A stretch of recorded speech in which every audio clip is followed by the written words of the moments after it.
Hello everybody and welcome back to my channel. It feels like ages since I recorded. I had every intention of doing a recording last week, but it just didn't happen. We've been on holiday.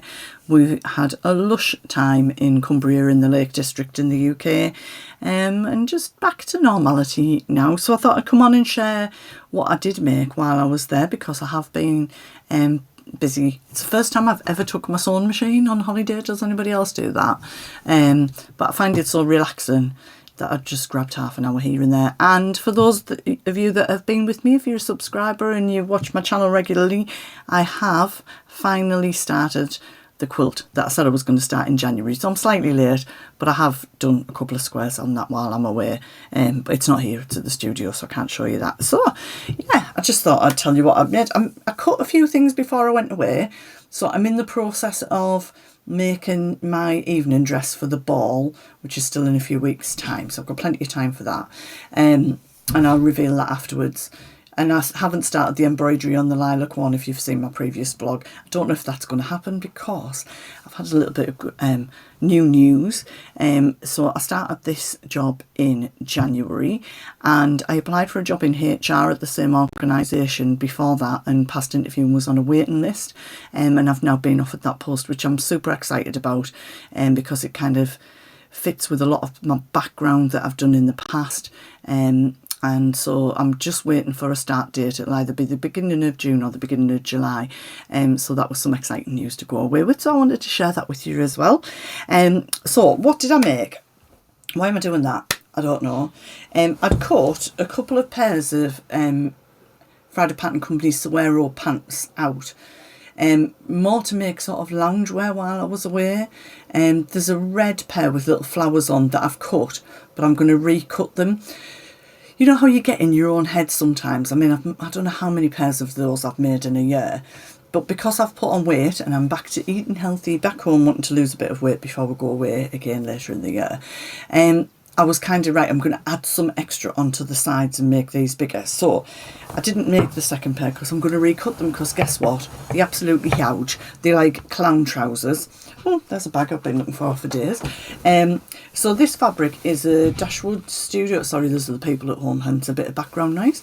A Dashwood Studios, I think it's called Day and Night or something like that. And I got a remnant from Fleur et Ours, and I think it's still on their site, so you can have a look at it. And when it sat up there for a little while, and lots of you, when I shared it, went, oh, that's definitely got to be pyjamas. I only had enough for pyjama bottoms, so they're just huge. And to be fair, I could just leave them like that, because they are just lounge pants. And I'm saying it to you, I'm like, why am I even going to spend the time altering these? Like, I'll wear them as pyjamas.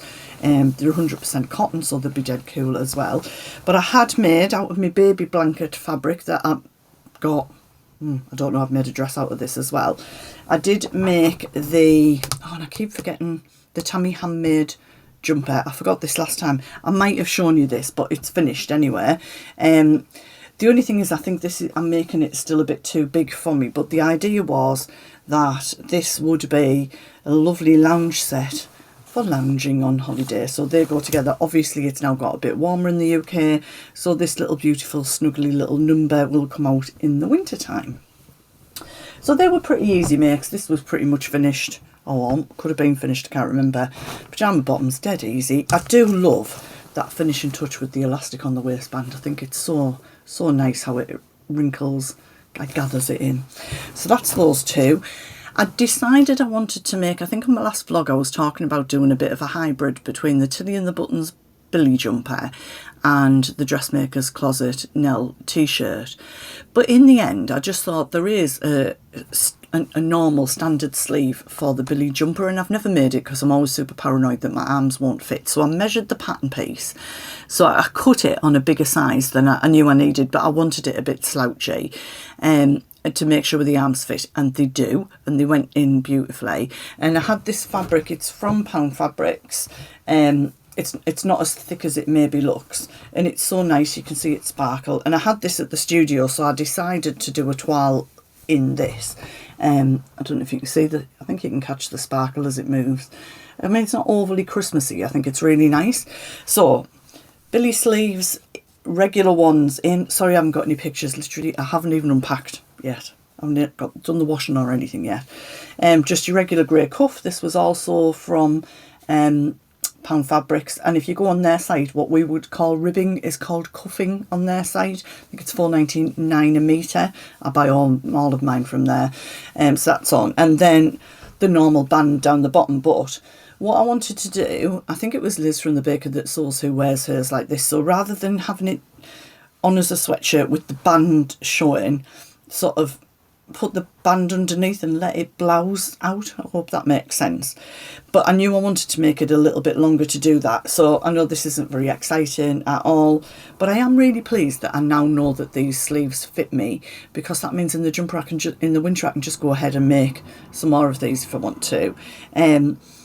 I did have plans with some more fabric that I was going to go out and do them with, but I'm thinking I don't really need to be making jumpers right now, so they might wait till the winter, because I'm hoping I'll be a bit smaller by then. But I thought I'd share that with you because it's really nice. Because I sized up to get the sleeve fit that I wanted, it is probably baggier than I would normally want it to be, but I could kind of run it in here if I wanted to. But again, it's just loungy kind of wear really. And I think this is about maybe £3 a metre or something like that. And I think it's really nice. I'll show you the inside of the fabric. It's just completely sparkle overload on the inside. But a couple of people have made the Nell t-shirt in it, and it looked really good. A couple of people at the studio, so I thought I'd share that with you. And then I've got two dresses that I keep talking about that I've had cut out and been going to do things with and not done anything with.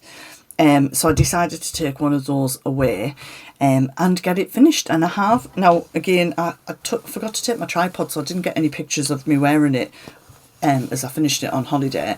But it's the Tilly and the Buttons Indigo dress, and if you've watched me for a while, you'll know I got an embroidery machine with a combination faff embroidery machine in, I don't know, November or something, and I did these for the sleeves. And then it's just a poly cotton for me to practice on. I'm trying to get the angle right so you can see it, because I love them. And then I made the bodice and it was just too tight. And I was just going to bin it. And then I thought, no, keep going with it, because you've spent the time doing that, so why not finish the sleeves? But I'm not a plain fabrics person, like blouses, but not dresses. So I just felt like it needed a bit of something.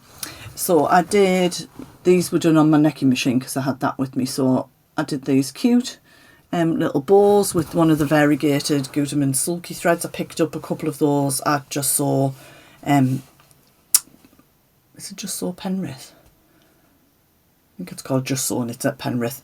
I was so impressed that I came out of there without fabric. But I mean, some fabric may have been purchased and delivered while I was away. I don't know why I'm saying it like that. He's totally not bothered if I get fabric. I'll explain more about that and what's come probably in my next vlog. So I did some decorative stitches around the neck, and then I decided, obviously the facing's interfaced, but I didn't take my overlocker with me. I was worried about what would be able to fit in the car, so it was kind of like, what's essential? Overlocker's not really an essential holiday item. Maybe it is. So anyway, I'm procrastinating. So I just did that scalloped stitch on the machine and snipped it in, and I think it's just like finished that off really nicely on the, I just think it looks really pretty. So I did this around the neck. I'd already done it around the hem, so this is a maxi length. So I kind of did another row before the ruffle, then the hem, and then one on the waistband. So there's kind of one on each layer. And I did the sleeves. I think these may be sagebrush top sleeves because they are quite puffy, which is fine. It's what I wanted. But I did it where you turn it up and then thread the elastic through there, so there's like a little ruffle on the bottom. I'll try and get a picture of this maybe tomorrow. If I don't get a full length picture, will you forgive me, because I'm going to work. I'm recording this Friday night. I'm going to work. I get up at 6:15 tomorrow morning. Then straight after that I'm going for bottomless brunch, and I really don't think you want to see a picture of me after bottomless brunch. I mean, I'm not much of a drinker, to say the least, and I know you don't have to drink, but I'm really looking forward to it. Yeah. So if I do get this uploaded for Sunday, apologies if there's not a full length picture of it. You've seen me make 10,000 indigo dresses, so you'll get the gist, and I will put it on Instagram, but I will try to get a picture. I'm just aware that it's already getting dark and I need to unpack, and then I need to get my gym jams on. So what else have I done? So I've looked at other similar sort of dresses to the indigo dress for a while. I've looked at the Style Arc Hope dress a couple of times, but I just decided to go for it and download the pattern. I think that might arrive tomorrow, and I've got a sew your own way session. There's half a dozen of us together on Sunday. So they're making various tops and dresses, and somebody's doing some quilting. So I'm either going to finish the pink checky indigo, or if the Hope dresses come in time, I might cut that out. So I'll drop a picture of that in. So that's similar, but it's got a raglan sleeve.